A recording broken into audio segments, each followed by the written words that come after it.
কখনো ভেবে দেখেছেন স্বর্গের নদী গঙ্গা কিভাবে ভগবান শিবের মাথায় আবদ্ধ হলেন এবং কেন মর্তে নামার সময় গঙ্গাকে মহাদেবের জটায় আশ্রয় নিতে হয়? এর পেছনে আছে এক দারুণ রহস্য। সূর্যবংশীয় রাজা ভগীরথ তার পূর্বপুরুষদেরকে অভিশাপ থেকে মুক্ত করতে এবং স্বর্গে পাঠাতে দেবী গঙ্গাকে স্বর্গ থেকে মর্তে আসার জন্য এক কঠোর তপস্যা করলেন।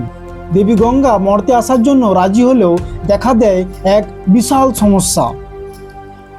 গঙ্গার জলের স্রোত এতটাই ভয়াবহ ছিল যে তা সরাসরি পৃথিবীতে আসলে পুরো পৃথিবী তলিয়ে যেত।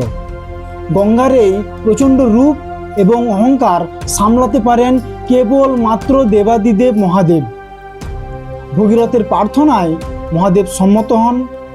গঙ্গা যখন প্রচণ্ড বেগে মর্তে আসেন, মহাদেব তার বিশাল জটা খুলে দেন এবং নিজের জটার মধ্যে গঙ্গাকে আবদ্ধ করেন।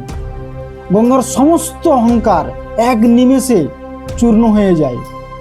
তার জটার একটি ক্ষুদ্র ধারা মর্তের উদ্দেশ্যে মুক্ত করেন, যা আজ আমাদের পবিত্র গঙ্গা নদী। হর হর মহাদেব। ভিডিওটি ভালো লাগলে লাইক এবং সাবস্ক্রাইব করবেন।